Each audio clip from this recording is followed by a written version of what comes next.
నమస్తే బీఆర్కే న్యాయవేదికకు స్వాగతం. గత కొన్నేళ్లుగా ప్రధానంగా డిమానిటైజేషన్ తర్వాత క్రెడిట్ డెబిట్ కార్డుల వినియోగం గణనీయంగా పెరిగింది. దీంతో అనేక మంది భారతీయులు తమ కొనుగోళ్ల కోసం పాయింట్ ఆఫ్ సేల్స్ వద్ద లావాదేవీలు చేస్తున్నప్పుడు ఆయా కార్డులను ఉపయోగిస్తున్నారు. అయితే ఇటీవల కాలంలో సైబర్ మోసాలు పెరగడం వల్ల వీటి ఉపయోగం విషయంలో కూడా జాగ్రత్తలు అవసరమని నిపుణులు చెప్తున్నారు. ఈ నేపథ్యంలో వీటి వాడకం విషయంలో ఎలాంటి జాగ్రత్తలు తీసుకోవాలి, క్రెడిట్ కార్డు ద్వారా లోన్ తీసుకున్నట్లయితే ఎన్ని రోజుల్లో తిరిగి చెల్లించాలి, గడువు తీరాక ఎంత మొత్తం అదనంగా చెల్లించాల్సి ఉంటుంది, సకాలంలో చెల్లించకపోతే భవిష్యత్తులో కస్టమర్ ఎలాంటి బెనిఫిట్స్ కోల్పోయే అవకాశం ఉంది. దీనిపై మాట్లాడటానికి అడ్వకేట్ షేక్ షరీఫ్ గారు ఉన్నారు. సార్ నమస్కారం. సార్ ముందుగా అందరికి ఒకటే థాట్ వస్తుంది, అదేంటంటే క్రెడిట్ కార్డు ఉంది, దాని మీద లోన్ తీసుకున్నాం. లోన్ అంటే ఇప్పుడు వెళ్ళి ఎక్కడ స్వైప్ చేసినా వచ్చేస్తుంది, పెట్రోల్ పోయించుకున్న పెట్రోల్ వస్తుంది, ఇంకేదైనా సామాన్లు తీసుకోవాలంటే కూడా వచ్చేస్తుంది. అంటే ఆ విధంగా లోన్ తీసుకుంటున్నారు, లేకుంటే కొంతమంది అమౌంట్ కూడా తీసుకుంటున్నారు. సో తిరిగి కట్టకపోతే ఏమవుతుంది? సార్ ఇది క్రెడిట్ కార్డు కానీ మనం ఇంకేమైనా లోన్స్ తీసుకున్నా కానీ ఇవన్నీ ఏంటంటే అప్పులే ఇవన్నీ. సో అప్పులను ఏంటంటే ఇవి మనకి ఫస్ట్ ఈ క్రెడిట్ కార్డ్స్ మనకి లోన్స్ అనేవి ఎట్లా ఇస్తారంటే వీళ్ళు మన బేసిక్గా చూస్తే మనం ఏమైనా ప్రాపర్టీ సెక్యూరిటైజ్ చేసి వాళ్ళకి ఏమైనా మార్టిగేజ్ చేసినా ఇట్లా చేసినా ఇస్తారు, ఒకటి క్రైటీరియా. లేదంటే అన్సెక్యూర్డ్ లోన్స్ ఇస్తారు. ఇవన్నీ మనకి క్రెడిట్ కార్డ్స్ ఈ లోన్స్ ఇప్పుడు మనం చూస్తున్నవి ఇవన్నీ కూడా ఏంటంటే అన్సెక్యూర్డ్ లోన్స్ కింద వస్తాయి. ఒకవేళ సెక్యూర్డ్ లోన్స్ ఉండి ప్రాపర్టీ ఉంటే ఆ ప్రాపర్టీ నుంచి రికవర్ చేస్తారు. మనం కట్టకపోతే ఒకవేళ మనం ఫెయిల్ అయితే ఖచ్చితంగా మనం ఏ ప్రాపర్టీని అయితే సెక్యూరిటీగా పెట్టి ఉంచుతామో దాని నుంచి రికవరీ చేస్తారు సార్.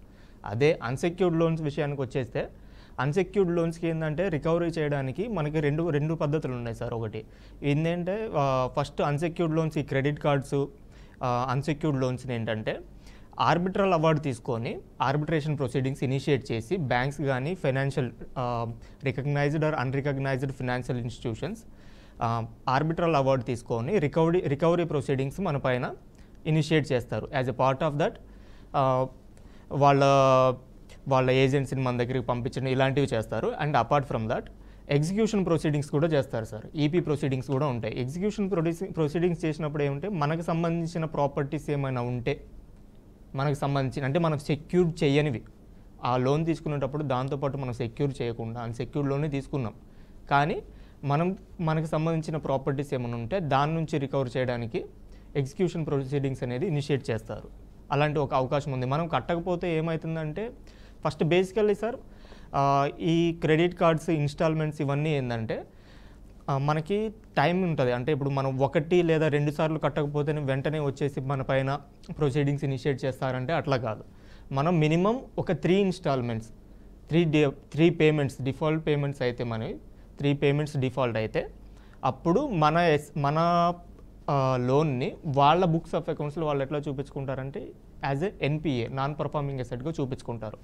ఆ ఎన్పిఏని మాత్రమే రికవర్ చేస్తారు. ఆ రికవరీ ప్రొసీడింగ్స్లో ఆర్బిట్రల్ అవార్డు తీసుకొని లేదా ఎగ్జిక్యూషన్ ప్రొసీడింగ్స్ అనేవి మన పైన ఇనిషియేట్ చేసే అవకాశం ఎక్కువ ఉన్నది.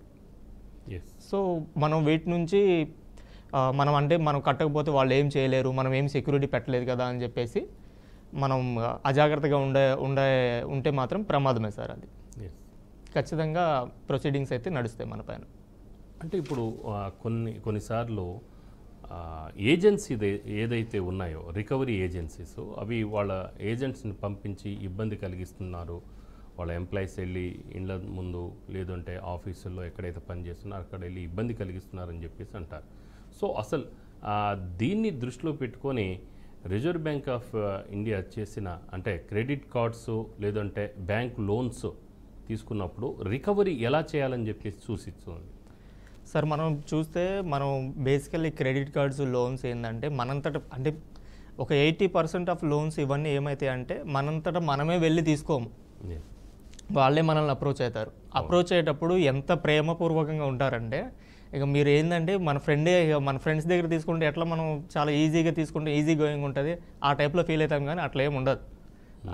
ఎలా వసూలు చేయాలో అలా వసూలు చేస్తారు వాళ్ళు. సో దానికోసం ఇలాగ వాళ్ళు ఇన్అప్రాప్రియేట్ వేస్ని అడ్హైర్ చేస్తున్నారు, అంటే వాళ్ళు ఇన్అప్రోప్రియేట్ వేస్ని అడాప్ట్ చేసుకొని రికవరీ ప్రొసీడింగ్స్ చేస్తున్నారు. కాబట్టి ఆర్బీఐ కొన్ని గైడ్ లైన్స్ అనేవి నిబంధించింది సార్.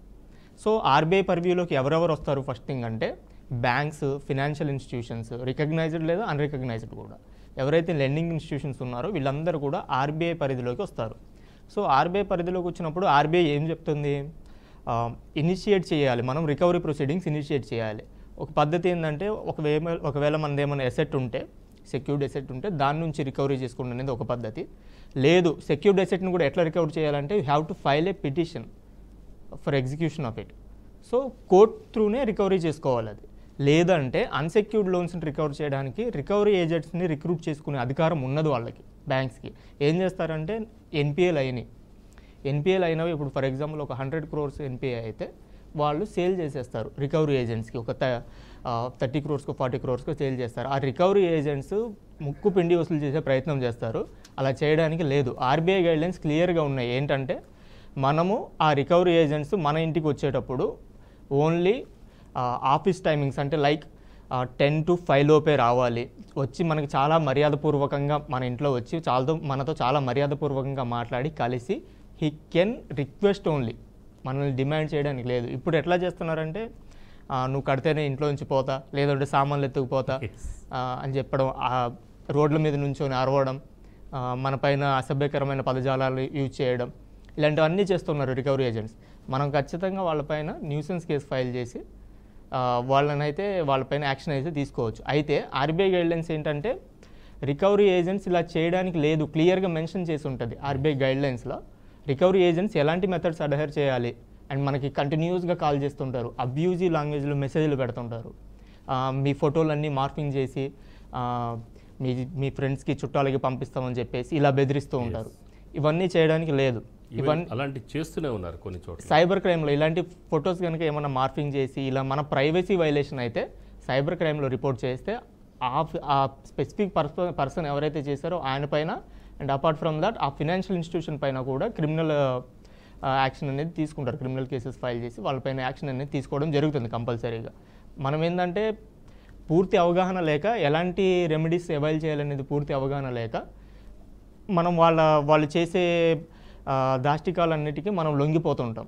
కానీ అలా లేదు, మనకు ఒక రెమెడీ ఉన్నది, రికవరీ చేయడానికి వేరే ప్రొసీజర్ ఉన్నది. ఆ రికవరీ ఏజెంట్స్ ఏంటంటే ఓన్లీ వచ్చి దే కెన్ రిక్వెస్ట్ అస్, అంతే. వాళ్ళు వచ్చి మనపైన దౌర్జన్యం చేయడానికి లేదు. సో వీటిపైన ఆర్బీఐ గైడ్లైన్స్ అయితే చాలా క్లియర్గా ఉన్నాయి సార్. ఓకే, సో ఒక కాలర్ ఉన్నారు, వెంకటరమణ తిరుపతి నుంచి. వెంకటరమణ గారు చెప్పండి సార్. చెప్పండి అండి.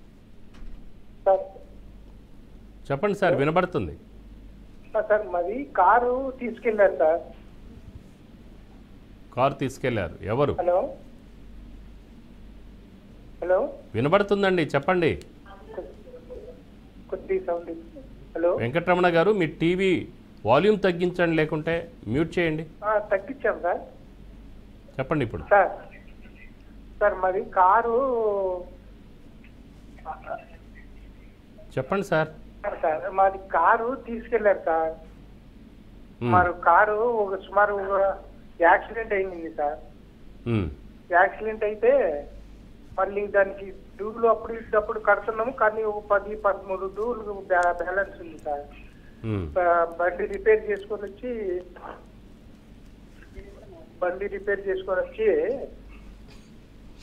తెచ్చి పెట్టాము. డిసెంబర్లో తెచ్చి పెట్టాము సార్. తెచ్చిన తర్వాత వాళ్ళు అవును సార్. ఏమండి, మీరు చెబితే కరెక్ట్గా చెప్పండి, లేదు అని అంటే రాసుకోనైనా మీరు ప్రిపేర్ చేసుకోండి. రైట్, వినండి. మీరు కారు ఇన్స్టాల్మెంట్లో కొన్నారు, అంతేనండి? లోన్లో కొన్నారు మీరు, అది యాక్సిడెంట్ అయింది. సార్ నమస్కారం సార్, నేను వాళ్ళ భార్యని మాట్లాడతాను సార్. చెప్పమ్మా, చెప్పండి అమ్మా. మీరు టీవీ చూడకండి అమ్మా. టీవీ చూడకండి, టీవీ కొద్దిగా వాల్యూమ్ తగ్గించండి అని చెప్పాం కదా సార్. నాకు యాక్సిడెంట్ అయినప్పుడు కట్టలేకపోయినా సార్, నాకు 2 కాళ్ళు పోయినాయి. అయ్యో.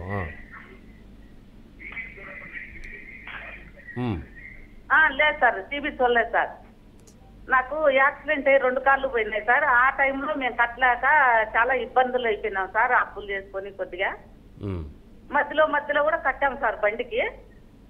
అప్పుడప్పుడు కట్టుకుంటానే మేము ఇచ్చేసుకుంటా వచ్చాము సార్. వాళ్ళు మొన్న రిపేర్ అయ్యింది ఇంటికి వస్తానే తీసుకొని వెళ్ళిపోయినారు సార్. మేము బండి తోలుకొని ఈఎంలు కట్టుకోవాలా అనుకునే టయానికి వాళ్ళు వచ్చి ఎత్తుకొని వెళ్ళిపోయినారు సార్. ఓకే, అంటే ఆ బండి మీద మీరు బిజినెస్ చేశారమ్మా, అంటే కిరాయికి నడుపుతారా?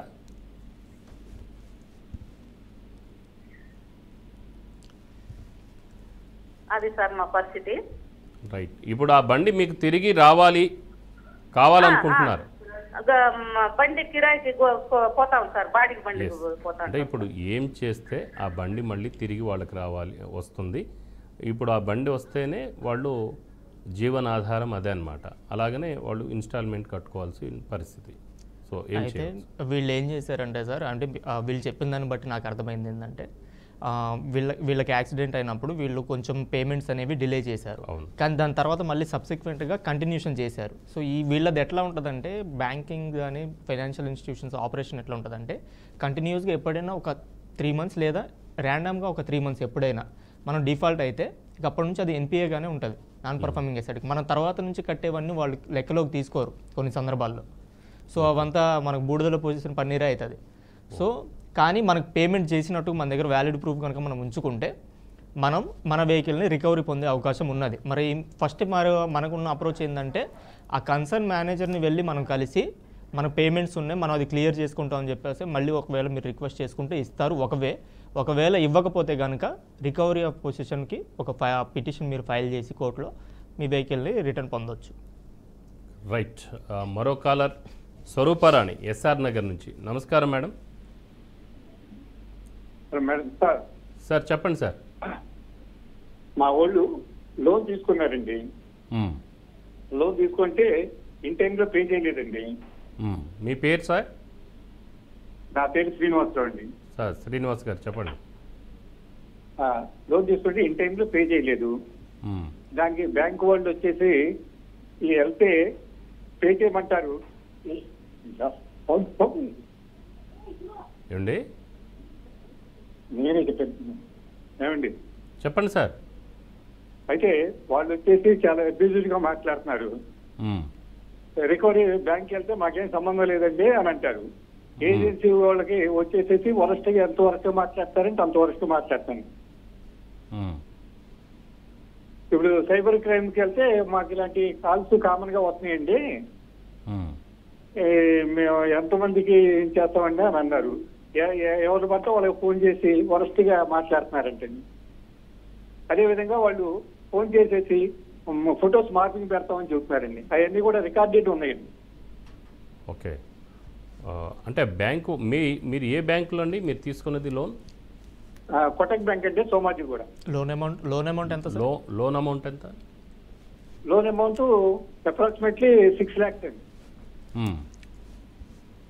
సెక్యూర్డా సార్, అన్సెక్యూర్డ్? ఏమైనా ప్రాపర్టీ సెక్యూర్డ్ చేశారా? లేదండి, అన్సెక్యూర్డ్ కదా.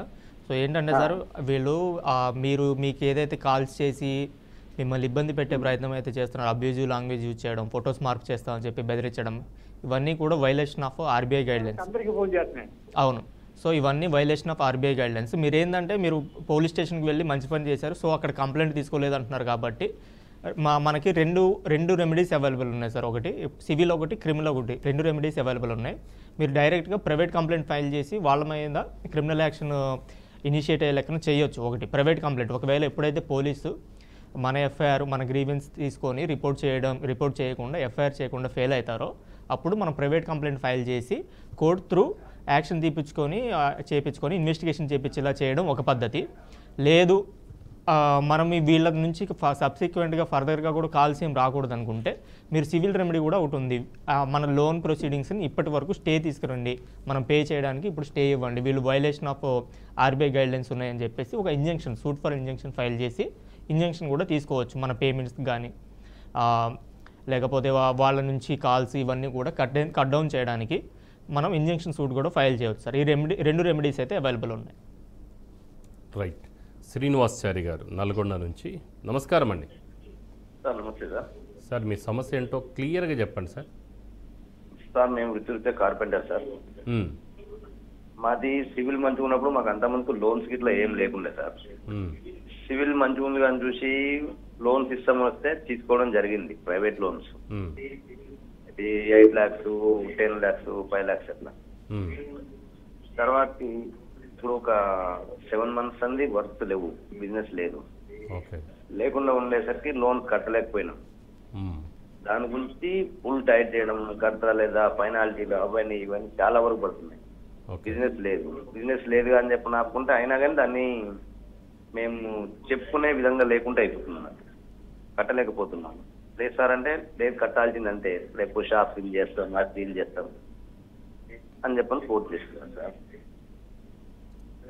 పరిస్థితుల్లో మాకు వర్క్ నడుస్తలేదు, బిజినెస్ లేదు. షూరిటీ పెట్టారండి వాటికి ఏమైనా?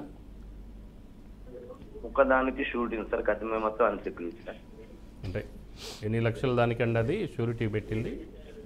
8 lakhs దానికి షూరిటీ పెట్టినాము, ప్రాపర్టీ పెట్టినాము. కథమ వాటికంటే వేరే పెట్టాను, ఒక 5 lakhs అట్లా లోన్ సార్. ఇవి దాదాపు మాది 1 year దాటిపోయింది కట్టడం కూడా. అయినా కానీ అందులో ఎట్లా అంటే అసలు కంటే ఇంట్రెస్ట్కే పోయింది అమౌంట్ మొత్తం. దాదాపు ఒక 1,20,000 కడితే 1 lakh rupees ఇంట్రెస్ట్కే పోయింది, 20,000 మాత్రం అసలు నెప్లెస్ అయింది. ఇదేంటంటే దాని లెక్క అంతే అంటున్నారు. నేను దాన్ని ఎట్లా పే చేయాలని అర్థం కాదు. ఇవి ఏ బ్యాంకులో మీరు తీసుకుంది అది? సార్ లోకల్లో ఒకటి, ఐరప్పన్ ఒకటి, తర్వాత ఇంకా వేరే ఏదో బ్యాంక్ ఉంది సార్, పేరు కరెక్ట్ ఐడియా లేదు సార్. సో ఏది పడితే ఆ బ్యాంకుల్లో మీరు తీసుకోకండి, జాగ్రత్త పడాలి. ఓకే, లాయర్ గారు మాట్లాడతారు దీని మీద. మీకు కట్టే ఉద్దేశం ఉంది కదా సార్ అమౌంట్ అయితే, కాకపోతే మీకు టైం కావాలి. ఇప్పుడు మీ బిజినెస్ సరిగ్గా రన్ అవ్వట్లేదు కాబట్టి మీకు టైం కావాలి. సో కట్టే ఉద్దేశం ఉన్నప్పుడు కొంచెం టైం కావాలన్నప్పుడు వీళ్ళు ఇటువంటి రికవరీ ప్రొసీడింగ్స్ ఇనిషియేట్ చేస్తున్నప్పుడు మీరే ముందుగా కోర్టుకి అప్రోచ్ అయ్యి నాకు కొంచెం గడువు కావాలి, ఇలా సో అండ్ సో వల్ల నాకు బిజినెస్ లాస్ ఉండడం వల్ల నేను ఇప్పుడు ప్రస్తుతానికైతే కట్టలేకపోతున్నానని చెప్పేసి ఒక ఇంజంక్షన్ సూట్ ఫైల్ చేస్తే ప్రొసీడింగ్స్ ఎక్కడికక్కడే ఆగితే ఈ రికవరీ ఏజెంట్స్ అంతా మీ వైపున రావడం మానేసి డైరెక్ట్ కోర్టుకు వచ్చి కోర్టులో అపేర్ అవుతారు. కోర్టులో వాళ్ళ వర్షన్ వాళ్ళు సబ్మిట్ చేసుకొని మనకి అలా టైం దొరుకుతుంది కొంచెం పే చేయడానికి అనుకుంటే. సో మనం డైరెక్ట్ కోర్టుకి అప్రోచ్ అయ్యి ఒక సూట్ ఫైల్ చేసుకుంటే బెస్ట్ సార్ దీనిలో. ఓకే, శ్రీనివాసాచారి గారు, మీరు ఒకవేళ మీకు మరీ చాలా ఇబ్బందిగా ఉంది అని అంటే నల్గొండలో ఉంటున్నారా లేకుంటే హైదరాబాద్లో ఉంటున్నారా? నల్గొండలో ఉంటున్నారా? అయితే మేము ఒక లాయర్ని కూడా మీకు హెల్ప్ చేయడం కోసం ప్రొవైడ్ చేసే ప్రయత్నం చేస్తాము. మీ ఫోన్ నెంబర్ అయితే మా వాళ్ళు తీసుకొని ఉంటారు. సో మీకు వీలైతే మా వాళ్ళు కాల్ చేస్తారు. సో ఒక లాయర్ని అటాచ్ చేస్తారు మీకు. సో మీరు వారి ద్వారా ఏదైనా మీరు న్యాయం కోసం ముందుకెళ్ళవచ్చు. థ్యాంక్ యూ అండి. ఓకే సార్, అంటే ఇప్పుడు క్రెడిట్ కార్డు మోసానికి గురైందని అనుమానం వచ్చిన, లేదంటే స్టేట్మెంట్ మనం చూస్తూ ఉంటాము అప్పుడప్పుడు. సో స్టేట్మెంట్లో నేను ఈ నెలలో వాడిన అమౌంట్ ఎంత, ఎక్కడెక్కడ ఖర్చు పెట్టాను అనేది ఉంటుంది. సో అలాంటప్పుడు అక్కడ కొంత డౌట్ వచ్చింది, లేదంటే క్రెడిట్ కార్డు కొన్ని రోజులు మనకు కనబడలే, మన ఇంట్లో వాళ్ళు కానీ లేదంటే పక్కింటి వాళ్ళు కానీ కొలీగ్స్ కానీ ఎక్కడో మనం పర్సు పెట్టినప్పుడు బ్యాగ్ పక్కన పెట్టేసినప్పుడు ఎవరైనా తీసుకెళ్ళి దాన్ని వాడుండొచ్చు, లేదంటే తస్కరించబడింది అనుకుందాం, దొంగిలించేశారు. అప్పుడు దాని మీద ఏ విధంగా ఫిర్యాదు చేయాలి? ఒకవేళ అమౌంట్లో ఏమైనా తేడా వస్తే పరిస్థితి ఏంటి? అమౌంట్లో తేడా అంటే సార్, ఇప్పుడు ప్రెజంప్షన్ ఎప్పుడూ కూడా ఫస్ట్ ఏం ప్రెజంప్షన్ ఉంటుందంటే ఆ కార్డ్ అనేది నా పొజిషన్లోనే ఉంది, నా అథారిటీలోనే ఉంది అనే ప్రెజంప్షనే ఉంటుంది ఫస్ట్ ఎప్పుడు కూడా. సో దాని మీద జరిగే ట్రాన్సాక్షన్స్ అన్నిటికీ కూడా నేనే బాధ్యుడనే ప్రెజంప్షనే ఉంటుంది ఫస్ట్ అండ్ ప్రైమా ఫేసీగా. సో కాబట్టి అనుమానం వచ్చింది అన్నప్పుడు ఏంటంటే మనం ఎప్పుడు మన ట్రాన్సాక్షన్ స్టేట్మెంట్స్ అంటే మన అనుమానం అంటే ఏ విధంగా మన కార్డ్ ఏమైనా హ్యాక్ అయిందా, మన అకౌంట్ ఏమైనా హ్యాక్ అయ్యి వచ్చిందా అనేది దాన్ని బట్టి ఒకసారి ఆలోచించుకొని మనకి కార్డ్ ఏమైనా హ్యాక్ అయింది అనిపిస్తే మాత్రం సైబర్ క్రైమ్స్కి రిపోర్ట్ చేయాలి. లేదు దొంగతనం అయిందంటే మాత్రం సార్ ఇమీడియట్గా కార్డ్ బ్లాక్ చేయించుకోవాలి మనం. లేదంటే దాన్ని మన పర్మిషన్ లేకుండా మన కార్డ్ని వేరే వాళ్ళు ఉపయోగించి మన అకౌంట్లో మనతో డబ్బులు కట్టించేలాంటి ప్రయత్నం అయితే చేస్తారు. అది చాలా ప్రమాదకరం, మన ఫైనాన్షియల్గా బాగా లాస్ అయిపోయే అవకాశం ఉంది. కాబట్టి ఇమీడియట్గా మన credit debit card basic thing sir, అది క్రెడిట్ కార్డ్ కానీ డెబిట్ కార్డ్ కానీ మనది ఎప్పుడైనా దొంగలించబడితే పోతే వెంటనే మనం ఫస్ట్ అండ్ ఫార్మోస్ట్ చేయాల్సింది ఏంటంటే దానికి బ్లాక్ చేయించి దాని నుంచి జరగబోయే ట్రాన్సాక్షన్స్ అన్నిటిని ఆపించేయాలి. ఓకే. సో మరో కాలర్ ఉన్నారండి ఈస్ట్ గోదావరి నుంచి నాగేశ్వరరావు గారు. నమస్కారం అండి నాగేశ్వరరావు గారు. సార్ నమస్తే అండి చెప్పండి. సార్ నేను బజాజ్ ఫైనాన్స్ నుంచి లోన్ తీసుకున్నా అండి. బజాజ్ ఫైనాన్స్? అవును సార్. అయితే నేను మాకైతే శాలరీ అది లోన్ డేట్ ఏమో రికవరీ డేట్ ఈఎంఐ డేట్ 2వ తారీఖున పెట్టారండి. మేము ముందే అన్న 5వ తారీఖున కట్టండి, 2వ తారీఖు శాలరీస్ రాపోవచ్చు అని చెప్పేసి ఆ శాలరీస్ ఏమో 3వ తారీఖునే లేకపోతే 4వ తారీఖున పడుతుంటే వీళ్ళు ఏం చేస్తారండి 3వ తారీఖునే మొత్తం 10 ఫోన్లు చేయడం అండి. దానికేమో ఛార్జెస్ చెక్ బౌన్స్ ఛార్జెస్ 1200 వేయడమే కాకుండా నా కాంటాక్ట్ నెంబర్ లో ఉన్న ఫోన్స్ వాళ్ళకి ప్రతి వాళ్ళకి ఇంచుమించుగా ఆ వేళ 2-3 రోజుల్లో 10-15 మందికి ఫోన్ చేసి ఇది మీ మా దగ్గర బ్యాంకులో డబ్బు తీసుకున్నారు, రిఫరెన్స్ మీ పేరు ఇచ్చారు, మీ నంబర్ ఇచ్చారు, మీ ఇంటి అడ్రస్ ఇచ్చారు, మీరు కడతారు ఆయన కడతారని చెప్పేసి వాళ్ళకి ఫోన్ చేసి నన్ను అన్పాపులర్ చేయడం అండి, డిఫెన్స్ చేయడము ఇలా చేస్తారండి. వాళ్ళకి చాలా సార్లు వార్నింగ్ ఇచ్చాను. నేను 2వ రోజున జీతం పడ్డ వెంటనే 3వ తారీఖున 4వ తారీఖున కట్టేస్తానండి. కానీ ఈ లోపల 1 రోజు కోసం లేక 2 రోజుల కోసం వాళ్ళు నన్ను చాలా హెరాస్ చేస్తున్నారండి. ఇంటికి వచ్చేయడం అండి. నేను వాళ్ళ మీద కోపం వచ్చి నేను కట్టడం మీరు వెళ్ళిపోండి అని చెప్పేసి అంటే ఎక్కడే కూర్చొని ఉండటం ఇలా చాలా ఇబ్బంది పెడుతున్నానండి. అసలు ఏం చేస్తే బాగుంటుందని ఒక ఐడియా కోసం సార్. మీరు ఒకసారి వాళ్ళని అప్రోచ్ అయ్యి ఆ డేట్ మీ పేమెంట్ డేట్ని రీషెడ్యూల్ చేయించుకోండి. కరెక్ట్ మీకు ఎప్పుడైతే అవైలబుల్ ఉంటుందో దానికి ఆ టైంకి రీషెడ్యూల్ చేయించుకునే ప్రయత్నం ఏమైనా ఉంటే చేయండి. లేదు మీరు ఇక అంటే మనం 2-3 సార్లు అడిగామండి, అది చేంజ్ చేయడం కుదరదు అంటున్నారండి. ఆ 2వ తారీఖునే కట్టాలంటున్నారండి. సో కంపల్సరీ మనం లోన్ తీసుకున్నాం కాబట్టి ఆ టైంకి అవైలబుల్ ఉండే లెక్కన చూసుకోవాలి. లేకపోతే ఖచ్చితంగా చెక్ బౌన్స్ ఛార్జెస్ అయితే మన పైన చేస్తారు. అది ఉన్నది బౌన్స్ ఛార్జెస్ అయితే మన మీద.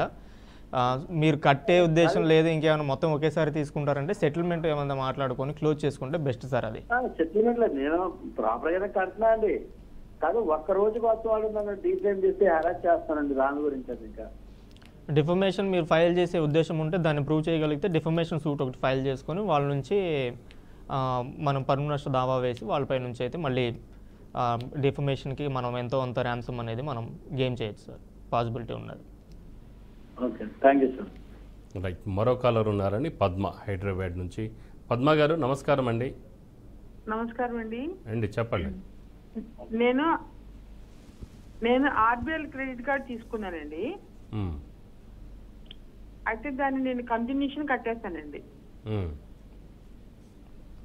కంటిన్యూషన్ కట్టేసి దానికి ఇంకా 35,000 బ్యాలెన్స్ ఉందండి. నా బ్యాగ్ మిస్యూజ్ అయిందండి. నా హ్యాండ్ బ్యాగ్ లో కార్డు ఉంది, మిస్యూజ్ అయిందండి. అది మిస్యూజ్ అయితే కనుక నేను వాళ్ళకి అయినా కూడా పేమెంట్ చేశానండి. నేను నా నుంచి అయింది కనుక నేను చేశానండి. చేస్తే మా మదర్ చనిపోయారని నేను చెప్తే కూడా నన్ను ఎంత టార్చర్ చేశారంటే వాళ్ళు అసలు మామూలు టార్చర్ కదండి. నా మదర్ చనిపోయారు, నేను మళ్ళీ దాని తర్వాత మాట్లాడతాను. నా రిలేషన్స్ నా పిల్లలు కూడా ఎత్తి మమ్మీ ఉన్నారు దాని తర్వాత మాట్లాడతారు అంటే కూడా టార్చర్ చేశారండి. నాకు చాలా ఈగో హర్ట్ అయిందండి. అందుకోసం చెప్పేసి నేను దాన్ని కట్టడం మానేశానండి.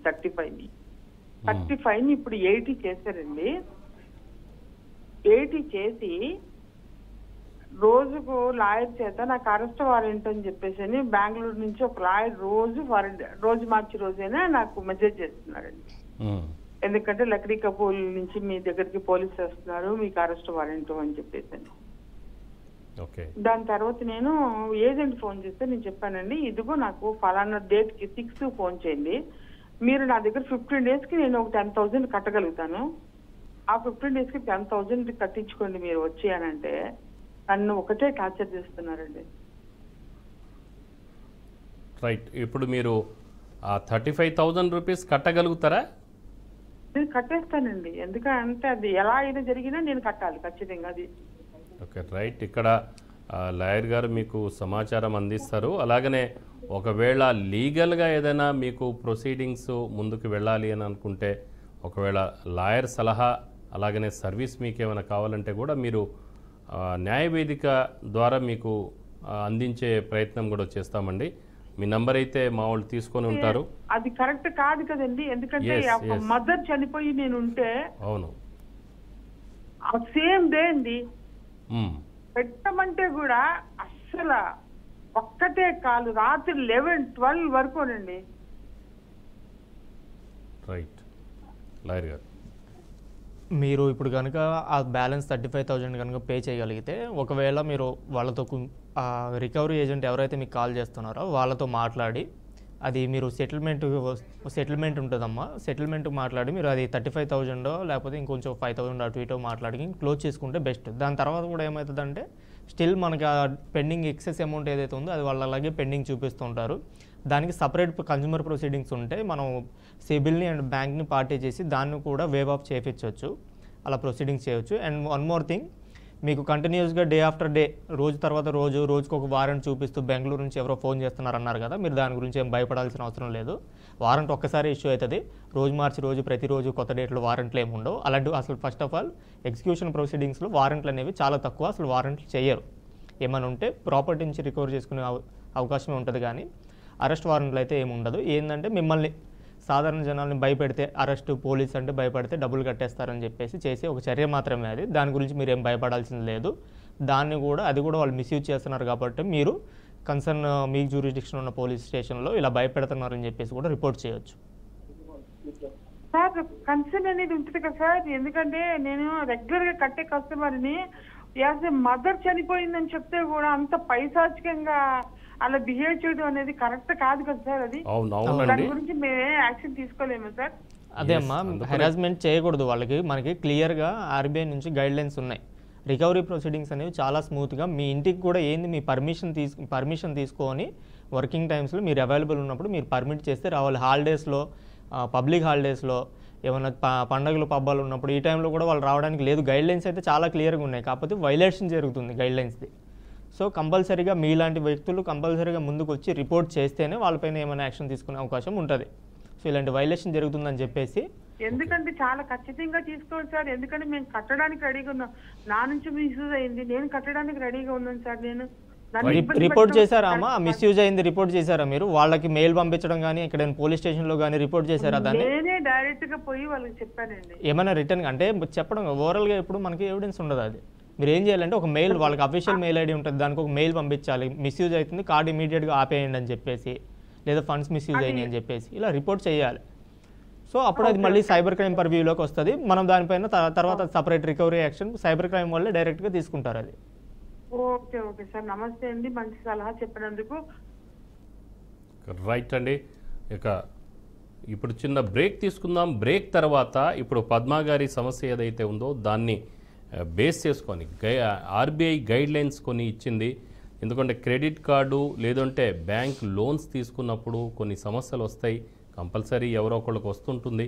సో వాటిని అధిగమించడం కోసం ఆర్బీఐ గైడ్ లైన్స్ కొన్ని ఉన్నాయి, దాని మీద మనం చర్చించుకునే ప్రయత్నం చేద్దాం. సార్, ఇందాక మనం చర్చించుకున్నట్లుగా అంటే క్రెడిట్ కార్డు వినియోగదారుల పట్ల ఆర్బీఐ గైడ్ లైన్స్ ఏమిటి, ఒకవేళ వారికి ఇచ్చిన హక్కులను బ్యాంకులు కాలరాస్తుంటే ఎలాంటి చర్యలు తీసుకోవచ్చు? బ్యాంకులు మీన్ ఏజెన్సీస్, అంటే బ్యాంకు ద్వారా అంటే ఆ వసూలు కోసం కాంట్రాక్ట్ తీసుకున్న ఏజెన్సీస్ ఏదైతే ఉన్నాయో వాళ్ళ యొక్క అంటే వాళ్ళు హక్కుల్ని కాలు రాస్తుంటే ఎలాంటి చర్యలు తీసుకోవచ్చు? ఇప్పుడు ఎగ్జాంపుల్ పద్మ గారు, అలాగనే ఇందాక నాగేశ్వరరావు గారు ఈస్ట్ గోదావరి, తర్వాత శ్రీనివాసాచారి గారు, అందరూ కూడా సేమ్ పరిస్థితిలో ఉన్నారు, సేమ్ కైండ్ ఆఫ్ హెరాస్మెంట్కి గురవుతున్నారు. సో సార్, ఆర్బీఐ గైడ్లైన్స్ అనేవి అంటే ఆర్బీఐ గైడ్లైన్స్ రావడానికి కూడా అవసరం ఏర్పడింది ఏంటంటే ఇలాంటి సర్కమ్స్టాన్సెసే. సో ఏంటంటే అప్పులు ఇస్తారు, అప్పులు ఇచ్చిన తర్వాత అప్పుల్ని రికవరీ చేసే ప్రయత్నంలో వాళ్ళు ఏంటంటే చాలా రకమైనటువంటి ఏమంటే వైలేషన్స్ అనేవి చేస్తూ ఉన్నారు. సో ఈ రికవరీ ఏజెంట్స్ అనేవి కూడా ఏంటంటే వీళ్ళేమో అంత ఎడ్యుకేటెడ్ ఉండరండి. వీళ్ళందరూ ఏంటంటే కచ్చా బ్యాచ్ని వీళ్ళు వాళ్ళని ఎంప్లాయ్ చేసుకుంటారు. వీళ్ళు వచ్చేసి అబ్యూజివ్ అండ్ ఫిల్తీ లాంగ్వేజ్లో మాట్లాడడం, ఇళ్ళకి రావడం, లేడీస్తో చాలా అసభ్యకరంగా మాట్లాడడం, ఇళ్ళకు వచ్చి ఇంటి ముందు గలాట చేయడం, రోడ్డుకి రాగుతాం సామాన్లు పడేస్తామని చెప్పేసి ఇలా బెదిరించడం, మన చుట్టాలకి బంధువులకి మనకి ఎవరో మన కాంటాక్ట్ లిస్ట్లో చివరినున్న కాంటాక్ట్ కూడా ఫోన్ చేసి అప్పు ఉన్నాడని చెప్తారు. సో చాలా మనోవేదనకి మనల్ని చాలా మనోవేదనకి గురి చేస్తారు వీళ్ళు. సో ఇలాంటివన్నీ వీటన్నిటిని కట్ డౌన్ చేయడానికి ఆర్బీఐ అనేది మనకి ఇవి మనకి బ్యాంక్స్, ఫైనాన్షియల్ ఇన్స్టిట్యూషన్స్ ఇవన్నీ కూడా RBI reserve bank of India పరివ్యూలో దాని అండర్లో ఉంటాయి సార్. సో దాని పర్మిషన్ తీసుకొని వీళ్ళు లోన్స్ ఇవ్వడం అంతా కూడా ఆర్బీఐ పర్మిషన్తోనే నడుస్తుంది.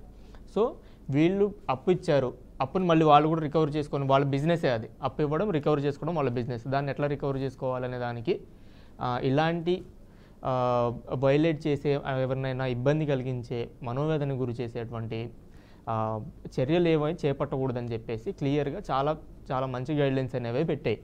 ఆర్బీఐ గైడ్లైన్స్ ప్రకారం ఏంటంటే వాళ్ళు మన ఇంటికి విజిట్ చేసేటప్పుడు మన పర్మిషన్ తీసుకునే రావాలి కంపల్సరీగా. టైమింగ్స్ ఉంటాయి, మళ్ళీ ఏ టైంకి నైట్ 12కి ఇందాక చెప్పారు వాళ్ళు, పద్మ గారు చెప్పారు, వాళ్ళ అమ్మగారు చనిపోయి ఉంటే నైట్ 12కి ఫోన్ చేసి లోన్ రికవరీ చేశారంట. సో అలాంటివి చేయడానికి లేదు సార్, ఇవన్నీ క్లియర్గా కట్ డౌన్ చేసిందే ఆర్బీఐ గైడ్లైన్స్ ప్రకారం. సో వీటన్నిటిని కూడా మనం రిపోర్ట్ చేయాలి, మనం మనం రిపోర్ట్ చేస్తేనే వాళ్ళు కూడా కట్ డౌన్ అవుతారు. సో దానికోసం ఏంటంటే మనకు 2 రెమెడీస్ అవైలబుల్ ఉన్నాయి కంపల్సరీగా. ఒకటి సివిల్ కోర్టుకి అప్రోచ్ అయ్యి వీళ్ళ యాక్షన్ని ఫర్దర్గా వీళ్ళు తీసుకోబోయే యాక్షన్స్ అన్నిటిని అక్కడికి ఆపేయండి అని చెప్పి ఒక స్టే, దాన్ని మనం లీగల్ పరిభాషలో చెప్పుకుంటే ఇంజంక్షన్, స్టేటస్ కో, ఎక్కడిదక్కడే ఆపేయండి. ఇది కోర్టు డిసైడ్ చేసిన తర్వాత మీకు కట్టాలా లేదనేది కోర్టు డిసైడ్ చేసిన తర్వాత ప్రొసీడింగ్స్ తీసుకోవాలి. ఇప్పుడు మాత్రం మీరు ఎటువంటి ప్రొసీడింగ్స్ చేయడానికి లేదని చెప్పి ఎక్కడిదక్కడే ఆపేయడం కోసం స్టేటస్ కో తీసుకోవచ్చు. అండ్ అపార్ట్ ఫ్రమ్ దట్ ఇలా చేస్తున్నప్పుడు ఇదంతా క్రైమ్ పర్వ్యూలోకి వస్తుంది, మళ్ళీ న్యూసెన్స్ అనమాట. సో న్యూసెన్స్ వీళ్ళంతా ఏంటంటే వైలెంట్గా బిహేవ్ చేస్తారు. సో ఇదంతా న్యూసెన్స్ అవుతుంది మనకి. మళ్ళీ దీన్ని మళ్ళీ మనం క్రైమ్ పర్వ్యూలో కూడా తీసుకొని వచ్చి కన్సర్న్ పోలీస్ స్టేషన్లో, మన జ్యూరిడిక్షన్లో పోలీస్ స్టేషన్లో రిపోర్ట్ చేస్తే ఆ కన్సర్న్ ఎవరైతే మనకు కాల్ చేస్తున్నారో, మనల్ని హెరాస్ చేస్తున్నారో వాళ్ళ మీద క్రిమినల్ యాక్షన్ తీసుకుంటారు. సో మనకు 2 రెమెడీస్ అయితే అవైలబుల్ ఉన్నాయి సార్. రైట్. సో మరో కాలర్తో మాట్లాడదామండి. రామకృష్ణ గారు ఖమ్మం నుంచి. రామకృష్ణ గారు చెప్పండి సార్. ఖమ్మం జిల్లా అదే కదండి, టౌనే కదా?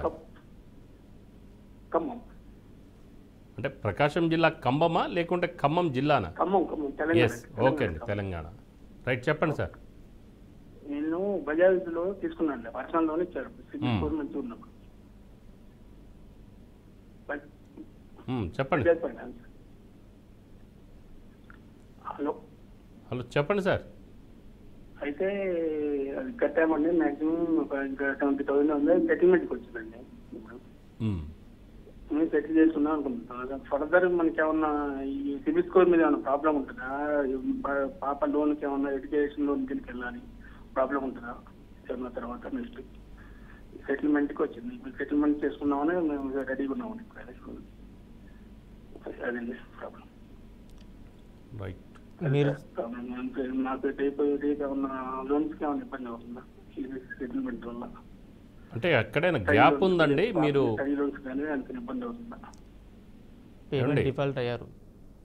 పేమెంట్ డిఫాల్ట్ అయ్యారు. ఓకే, అంటే డిఫాల్ట్ అయితేనే సెటిల్మెంట్ వస్తారు. సిబిల్లో పడుతుందా అని చెప్పేసి ఇప్పుడు డౌట్ సార్కి, మన రామకృష్ణ గారికి. అలాగనే ఇప్పుడు సెటిల్మెంట్ చేసుకుంటే ఫర్దర్గా సిబిల్ స్కోర్ మీద ఏమైనా డిఫాల్ట్గా చూపిస్తుందా? ఏదైనా ప్రాబ్లం ఉంటుందా? ఎందుకంటే భవిష్యత్తులో వాళ్ళ కూతురికి ఎడ్యుకేషన్ లోన్ తీసుకోవాలనే ఆలోచన. అది ఏదైనా సరే మంచి నిర్ణయమే తీసుకున్నారు. అయితే సార్, సెటిల్మెంట్కి మీరు వెళ్తున్నది మంచి ఆప్షన్. అది సెటిల్మెంట్కి వెళ్ళినప్పుడు మీరు ఆ టర్మ్స్ నెగోషియేట్ చేసి మీరు ఎంత పే చేయగలరో అంత అయితే పే చేసేసుకోండి. చేసుకున్న తర్వాత ఏమవుతుందంటే రిమైనింగ్ బ్యాలెన్స్ని మీకు అలా అవుట్ స్టాండింగ్ అలా చూపిస్తూనే ఉంటారు వాళ్ళు కంటిన్యూస్గా. సో అలా అవుట్ స్టాండింగ్ కంటిన్యూస్ ఉంటున్నాం. మీరు ఏం చేయాలంటే, మీరు సెటిల్మెంట్ తీసుకుంటున్నప్పుడు వాళ్ళకి సెటిల్మెంట్ ఆఫర్ ఇస్తారు. మీకు త్రూ మెయిల్ చేయడమో లేకపోతే పర్సనల్గా వచ్చి ఒక లెటర్ ఇవ్వడమో చేస్తారు. దాన్ని మీరు యాక్సెప్ట్ చేయాలి. చేసి మళ్ళీ దానికి ఒక 2 or 3 షెడ్యూల్స్ ఇస్తారు. ఆ షెడ్యూల్ పేమెంట్స్ మీరు పే చేసి క్లియర్ చేసుకోండి. చేసుకున్నప్పుడు మీకు ఆ సెటిల్మెంట్ ఆఫర్ అయితే ఏదైతే ఇచ్చారో దాన్ని జాగ్రత్తగా ఉంచుకుంటే మీకు సెటిల్మెంట్ ఆఫర్ తీసుకున్న తర్వాత కూడా వీళ్ళ బ్యాలెన్స్ అమౌంట్కి అవుట్ స్టాండింగ్ చూపించి అది సిబిల్ మీద కంటిన్యూస్గా అటాక్ చేస్తూనే ఉంటుంది, దాడి చేస్తూనే ఉంటుంది. మన సిబిల్ స్కోర్ అనేది రెడ్యూస్ అవుతూనే ఉంటుంది. సో దాన్ని కట్ డౌన్ చేయడం కోసం ఏం చేయాలంటే, మీరు సెటిల్మెంట్ లెటర్ తీసుకున్న దాన్ని, ఆ సిబిల్ని, ఆ బ్యాంక్ని ఆ సెటిల్మెంట్ లెటర్తో పాటు కలిపి కన్జ్యూమర్ కమిషన్లో డెఫిషియన్సీ ఆఫ్ సర్వీస్ ఉందని చెప్పి కన్జ్యూమర్ కమిషన్లో ఫైల్ చేస్తే మీకు ఆ అవుట్ స్టాండింగ్ బ్యాలెన్స్ ఏదైతే చూపిస్తుందో దాన్ని వేవ్ చేసి సిబిల్ని రిట్రైవ్ చేయమని చెప్పేసి కమిషన్ ఆర్డర్ ఇస్తుంది. సో ఇలాంటి పాసిబిలిటీ ఉంది. అప్పుడు మీకు అంటే మీరు ఒకవేళ కట్టి అవుట్ స్టాండింగ్ కట్టి ఏమి చేయకుండా సైలెంట్గా ఉంటే మాత్రం కంపల్సరీగా సిబిల్ మీద ఇంపాక్ట్ ఉంటుంది. దాంతోపాటు మీకు మీ పాప ఎడ్యుకేషన్లోని వీటి మీద కూడా ఇంపాక్ట్ ఉండే అవకాశం అయితే ఉన్నది. సో దానికోసం ఏం చేయండి అంటే వాళ్ళు ఇచ్చిన సెటిల్మెంట్ లెటర్ని జాగ్రత్తగా ఉంచుకొని మళ్ళీ సిబిల్ మీద మీరు ఒక కౌంటర్ యాక్షన్ తీసుకుంటే, CIBIL is also a private company sir. మన పేమెంట్ స్టేటస్ ఏంటి, అంటే మన రీపేమెంట్ కెపాసిటీ ఏంటి అనేది డిసైడ్ చేసే కంపెనీ ఒకటి, based upon our previous transactions and repayment history అనమాట. దాన్ని బేస్ చేసుకొని ఒక స్కోరింగ్ ఇస్తారు, మనం ఎలాంటి పేమెంట్స్ చేస్తున్నాము, మన పేమెంట్ ఎలా ఉన్నది అనేది, రీపేమెంట్ కెపాసిటీ ఎట్లా ఉందనేది. సో దాన్ని కూడా పార్టీ చేసి సిబిల్ని రిట్రైవ్ చేసుకోవచ్చు. They are not ultimate authorities to decide what we are అట్లా. ఓకే అండి. సో ఇంకొకటి సార్, ఇప్పుడు కొన్నిసార్లు క్రెడిట్ కార్డు ఉంటుంది కదా, దాని ఫ్రాడ్ అయ్యే అవకాశం కూడా ఉంది. ఇందాక నాగేశ్వరరావు గారు ఎవరో పద్మ గారు అంటే అది బ్యాగ్ మిస్ అయిందని చెప్పేసి అన్నారు. సో ఇలాగా కార్డు ఎవరైనా తస్కరించి దాన్ని వాడుకుంటే ఎలా ఫిర్యాదు చేయాలి, యాక్షన్ ఎలా ఉంటుంది, పోయిన అమౌంట్ తిరిగి వచ్చే అవకాశం ఉంటుందా? సో దానికి సంబంధించిన డీటెయిల్స్ ఉన్నాయి సార్. ఈ పోయిన అమౌంట్ అంటే ఇప్పుడు ఫస్ట్ ఆఫ్ ఆల్ మన కార్డు ఎప్పుడైతే పోతుందో సార్, అది బేసిక్ ప్రెజంప్షన్ నేను ముందే చెప్పాను. బేసిక్ ప్రెజంప్షన్ ఏముంటుందంటే ఎప్పుడు కార్డు నా దగ్గరే ఉంది, నా కస్టడీ, నా పొజిషన్లోనే ఉంది అనేది ప్రెజంప్షన్ ఉంటుంది. ఈ బ్యాంకర్కి కానీ మన క్రెడిట్ కార్డు ఇచ్చే లెండింగ్ ఇన్స్టిట్యూషన్కి కానీ కార్డు మన దగ్గరే ఉందనేది ఒక ప్రెజంప్షన్ ఉంటుంది.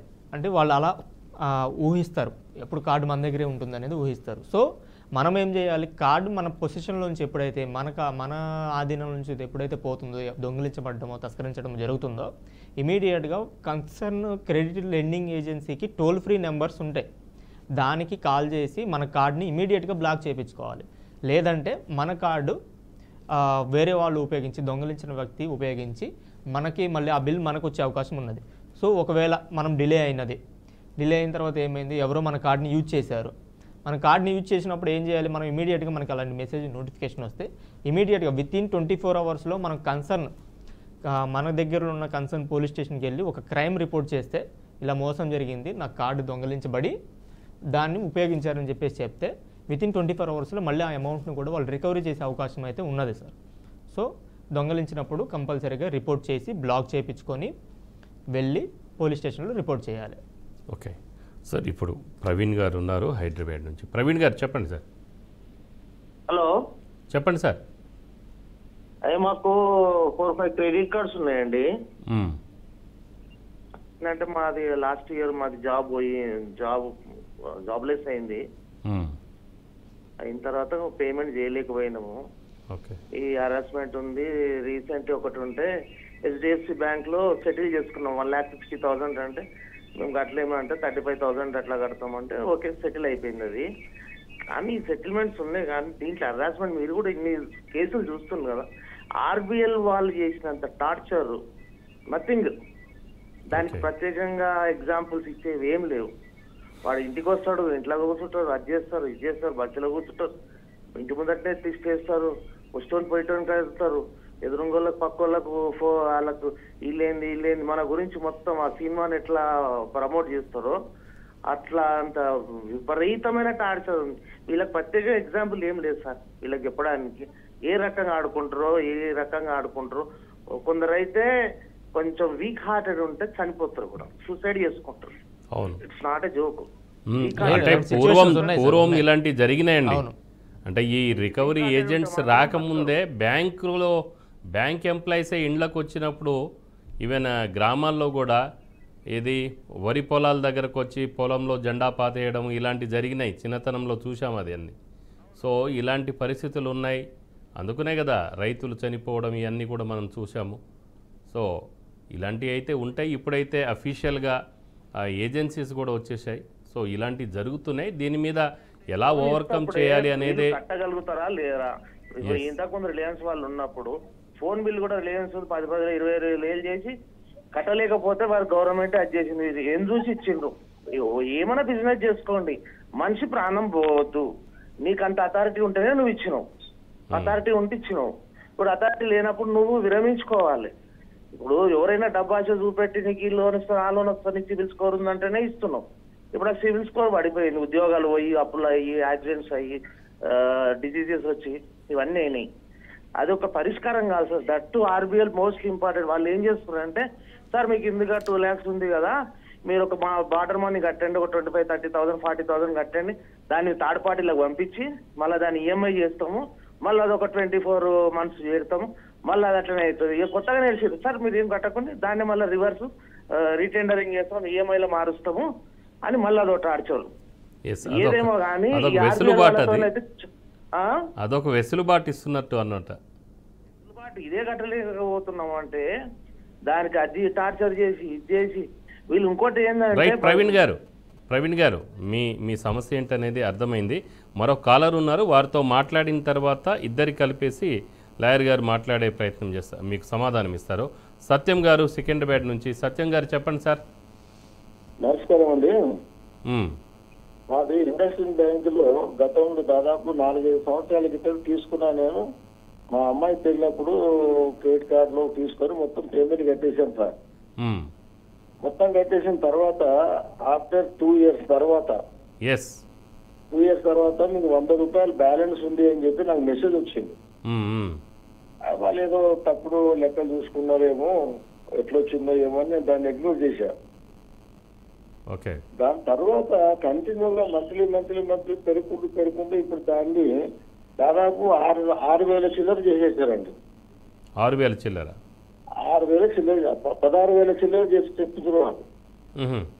16,000. అయితే నేనేమన్నానంటే అయ్యా నేను 100 రూపాయలు మీరు ఉన్నారని చెప్పి నాకు మెసేజ్ పంపించినారు, మీరు ఇప్పుడు మళ్ళీ ఇంత కట్టమంటే నేను ఎక్కడి నుంచి కట్టాలి, నేను అసలు వాస్తవంగా నేను ఏం తీసుకున్నాను, దేని మీద నీకు ఖర్చు చేశాను మీ కార్డు మీద, అది నాకు స్టేట్మెంట్ పంపియండి పేపర్ మీద అని చెప్పాను. అట్లా పంపరండి, మీరు బ్యాంకు పోయి చూసుకోండి అన్నారు. నాకు కాళ్ళ నొప్పులు ఉన్నాయి ఆయన, నాకు ఏజ్డ్ బారుండాది, నేను దాదాపు 68 ఏళ్ళు ఉంటాను, నాకు మోకాల నొప్పులు ఉన్నాయి, మెట్లు ఎక్కలేను, ఎక్కడ రాలేను, కూర్చున్న కాడనే పని చేసుకొని ఉంటున్నా నేను. అట్లా సమస్య క్లియర్ గా చెప్పండి అండి, అంటే సారీ షార్ట్ లో చెప్పండి మీకు ఇప్పుడు ఏంటి సమస్య. వాళ్ళు ఏమంటున్నారంటే లేదు మీరు వచ్చి బ్యాంకు రాండి లెక్కలు చేసుకోండి, లేకుంటే మీరు అమౌంట్ కట్టండి అని చెప్పి ప్రతిసారి నాకు ప్రెజర్ ఇస్తున్నారు. ఈ మధ్య కాలంలో నేను నాంపల్లి కోర్టు నుంచి అడ్వకేట్ మాట్లాడుతున్నాను, నేను ఏదో క్రిమినల్ కేసు ఇస్తున్నాను, మీరు అమౌంట్ ఎందుకు కట్టలేదని బెదిరిస్తున్నారు అడ్వకేట్. అంటే అన్ని చోట్ల ఒకటే ప్రొసీజర్, అడ్వకేట్ అని బెదిరించడం, లేదంటే మార్ఫింగ్ చేసి ఫోటోలు పెడతామని చెప్పడము, అబ్యూజబుల్ వర్డ్స్ తిట్టడము, ఇండ్లకు వెళ్ళి గోల పెట్టడము, కొలీగ్స్ దగ్గర బంధువుల దగ్గరికి వెళ్ళి లేదంటే ఆఫీసులకు వెళ్ళి అర్ధరాత్రి కూడా ఆ టైంలో ఫోన్లు చేసి తిట్టడము. సో ఇవన్నీ జరుగుతున్నాయి. సేమ్ ప్రొసీజర్ ఈవెన్ ప్రవీణ్ గారిది కానీ సత్యం గారిది కానీ. అది ఇప్పుడు మీరు పేమెంట్ చేశారంటున్నారు, క్లియర్ చేశారంటున్నారు కాబట్టి అది కనుక మన దగ్గర ఏమన్నా ఉంటే మీరు ఇప్పుడు మీకు ఆ 16,000 20,000 ఎవరైతే చేసామో అక్యుములేట్ చేసామని చెప్పి కాల్ చేస్తున్నారో కన్సర్న్ మీకు ఆ లోన్ ఇచ్చిన లెండింగ్ ఏజెన్సీ మీద మీరు కన్జ్యూమర్ కమిషన్లోనే మన ప్రూఫ్స్ పెడుతూ ఒక కేసు ఫైల్ చేయండి. అప్పుడు ఏమవుతుందంటే వాళ్ళకి పెనిటివ్ డ్యామేజెస్ వేస్తారు, ఫైన్ వేస్తారు. అంటే ఇది క్లియర్ అయిన తర్వాత కూడా అగైన్ మళ్ళీ రికవరీ చేసే ప్రయత్నం చేయడం అనేది అదేంటంటే ఇట్స్ అఫెన్స్ అన్నమాట. ఇంకా కరెక్ట్ చెప్తే they are ordering violative procedure. So వాళ్ళు ఏంటంటే మనకి క్లియర్ అయిపోయినప్పుడు క్లియరెన్స్ ఇచ్చేయాలి.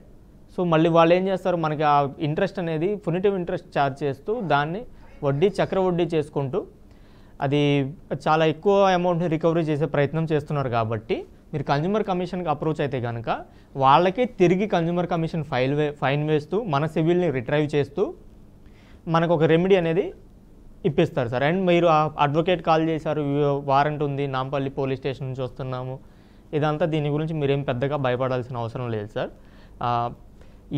ఇది అనేది amount recovery it's a civil procedure అన్నమాట. సో ఇందులో పోలీసులు ఎప్పుడైనా కూడా ఎప్పుడు అరెస్ట్ చేస్తారంటే ఏదైనా క్రైమ్ జరిగితేనే అరెస్ట్ చేస్తారు. మీరు అందరూ గుర్తుపెట్టుకోవాల్సిన విషయం ఏంటంటే ఏదైనా నేరం అది ఏది క్రిమినల్ యాక్ట్స్ ప్రకారం మనకి కొన్ని క్రిమినల్ చట్టాలు ఉన్నాయి, దాని ప్రకారం ఏదైనా నేరం జరిగితేనే అది అఫెన్స్ కాగ్నిజిబుల్ ఉంటే వితౌట్ వారెంట్ వచ్చి అరెస్ట్ చేస్తారు, నాన్ కాగ్నిజిబుల్ అయితే వారెంట్ తీసుకొని వచ్చి అరెస్ట్ చేస్తారు. సో కాబట్టి క్రిమినల్ కేసులు కావు ఇవన్నీ. ఈ అమౌంట్ రికవరీ మనకి లోన్లు క్రెడిట్ కార్డులు ఇవంతా ఏంటంటే సివిల్ ఇన్ నేచర్ అన్నమాట. అప్పు ఇచ్చారు, తిరిగి తీసుకుంటున్నారు. It's civil in nature. So ఈ పోలీసు వస్తున్నారు, మీ మీద వారెంట్ అయ్యింది, అరెస్ట్ చేస్తున్నామంటే మీరు ఎవరు నమ్మి భయపడాల్సిన అవసరం అయితే లేదు సార్. అది ఓకే. ఇంకో విషయం ఏంటంటే కొందరు పూర్తిగా ఎగ్గొట్టే అవకాశం కూడా ఉంది.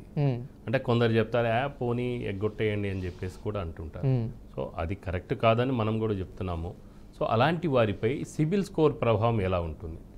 అలాగనే భవిష్యత్తులో వారు ఏదైనా లోన్స్ కానీ ప్రభుత్వం నుండి ఏదైనా ఆర్థికపరమైన బెనిఫిట్స్ పొందే అవకాశం ఉంటుందా? అంటే ఇందాక మన రామకృష్ణ గారు అనుకుంటా వాళ్ళ పాప లోన్ తీసుకోవాలి భవిష్యత్తులో, సో కొంత సెటిల్మెంట్ చేసేస్తానని సో ఆయన చాలా విల్లింగ్ ఉన్నారు. సో ఇలాంటి క్లియర్ మైండ్ సెట్ ఉన్న వ్యక్తులకి మీరు ఎలాంటి సలహాలు ఇస్తారు? అలాగనే ఎగ్గొట్టేసి అంటే పారిపోయినట్లేక ఎగ్గొట్టేసిన వ్యక్తులకు కూడా భవిష్యత్తులో ఏదైనా ఇబ్బంది అయ్యే అవకాశం ఉంటుంది. అంటే ఎప్పుడు ఏం అవసరం అనేది తెలియదు, సడన్గా ఒక లోన్ కావాలనుకోండి, వచ్చే అవకాశం ఉంటుందా? ఇది సార్ ఇప్పుడు ఎగ్గొట్టడం అనేది అది ఈజీ టాస్క్ ఏం కాదు సార్. అంటే ఆ ఎగ్గొట్టడం అంటే ఏంటంటే మనం పే చేయలేని కెపాసిటీలో ఉన్నాం అనుకోండి. సో దీనికి 2 ప్రొసీజర్స్ అనేవి అడైర్ చేసుకోవాలి. అంటే ఏంది, డిఫాల్టర్ అయిపోతారు. ఇంకా మొత్తానికి డిఫాల్టర్ అయిపోతే ఏం చేస్తారంటే, ఒకటి ఇక మీకు కట్టే ఉద్దేశం లేదు, డిఫాల్టర్ మీకు కట్టే కెపాసిటీ లేదు, మీరు ఈ హరాస్మెంట్స్ వీటన్నిటి నుంచి you want to come out, మీరు దాని నుంచి బయటికి రావాలని అనుకుంటున్నారు. అప్పుడు చేసేది మీకున్న ఒకే ఒక ఆప్షన్ ఏంది, కట్టలేని కెపాసిటీగా టోటల్గా ఇంకా అయినప్పుడు ఇన్సాల్వెన్సీ, గో ఫర్ ఐపీ. అది ఇట్స్ లాస్ట్ ఆప్షన్. అంటే you will be declared as a dead person legally dead పర్సన్గా డిక్లేర్ చేసి ఇతని నుంచి ఏమి రావు అని చెప్పేసి కోర్టే డిక్లేర్ చేసి మీకు క్లీన్ చిట్ ఇచ్చి బయటకు పంపిస్తుంది, ఏముండదు. లేదు అంటే మాత్రం నేను డిఫాల్టర్ అయ్యి అలా తిరుగుతూనే ఉంటాయంటే మాత్రం డిఫాల్టర్ అయ్యి నేను కట్టకుండా దాన్ని సెటిల్ కూడా చేసుకోకుండా. అంటే డిఫాల్ట్ అయినప్పుడు ఏం చేస్తారంటే సార్, వాళ్ళకు కూడా ఎంతో కొంత మనీ రావాలి. ఇప్పుడు ఒక 10 లక్షలు ఇచ్చిండు, అందులోంచి 5 లక్షలు వచ్చినా చాలా సంతోషమే అనుకునే కెపాసిటీలో ఉంటారు. డిఫాల్ట్ అయిపోయినప్పుడు లాంగ్ పీరియడ్లో అదనేది నాన్ పర్ఫార్మింగ్ ఎసెట్గా లాంగ్ పీరియడ్ అలా డెట్గా అలా ఉండిపోయినప్పుడు వాళ్ళు కూడా ఎంత వస్తే అంత రికవర్ చేసుకొని బయటపడదామనే ఉద్దేశంలోనే ఉంటారు లెండింగ్ ఏజెన్సీస్ కూడా. సో దానికి ఏంటంటే go for a settlement, better ఏంటంటే గో ఫర్ ఏ సెటిల్మెంట్కి వెళ్ళిన తర్వాత మనకి ఎలాగో రెమెడీ అవైలబుల్ ఉంటుంది. మనకు సిబిల్ మన డిఫాల్ట్ అయినంటే సార్, ఒక్కసారి డిఫాల్ట్ అయితే will be considered as a defaulter for ever. So మన సిబిల్ పైన అది కంటిన్యూస్గా విష ప్రభావం చూపిస్తూనే ఉంటుంది. సో దాన్ని మనం రిట్రైవ్ చేసుకునే రెమెడీస్ సబ్సిక్వెంట్గా మనకి అవైలబుల్ ఉన్నాయి. కాకపోతే డిఫాల్ట్ అయ్యి నాకేమి ఉండదు, నన్ను ఎవరు ఏం చేయలేరు అనుకుంటే మాత్రం అది భ్రమనే సార్. కంపల్సరీగా ప్రొసీడింగ్స్ ఉంటాయి, కానీ సివిల్ ప్రొసీడింగ్స్ ఉంటాయి. మీరంతా ఏదో పోలీస్ కేసు అయిపోయి మమ్మల్ని అరెస్ట్ చేసుకొని పోతారని చెప్పి భయపడేదైతే అంత ప్రమాదం అయితే ఏం లేదు. అది సార్. Right sir. మొత్తానికైతే మా బీఆర్కే న్యాయవేదిక ప్రియులు ఎవరైతే ఉన్నారో చాలామంది 5 గంటలకే వాళ్ళు న్యాయవేదిక ప్రోగ్రామ్ స్టార్ట్ అవుతుందంటే అక్కడ వేచి చూసేవాళ్ళు అయితే ఉంటుంటారు. సో అలాంటి వారికి ఈ క్రెడిట్ కార్డ్ ఉపయోగించే విషయంలోనూ అలాగనే లోన్లు తీసుకొని పేమెంట్ చేసే విషయంలో చక్కటి అవగాహన మీరు ఇచ్చినారు. అలాగనే ఎవరైతే ఇబ్బంది పడుతున్నారో వాళ్ళు ఏం చేస్తే వాళ్లకు వాటి నుంచి అంటే ఆ సమస్య వేధింపుల నుంచి వాళ్ళకు ఒక ఉపశమనం లభిస్తుందో అది మీరు చెప్పినందుకు ధన్యవాదాలు. ఇది ఇవాల్టి స్పెషల్ టాపిక్. మరో టాపిక్తో వచ్చే సోమవారం నుంచి శుక్రవారం వరకు ప్రతిరోజు సాయంత్రం 5 గంటలకు మళ్ళీ బీఆర్కే న్యాయవేదిక ఉంటుంది. అందులో కలుసుకుందాం. చూస్తూనే ఉండండి బీఆర్కే న్యూస్ తెలుగు.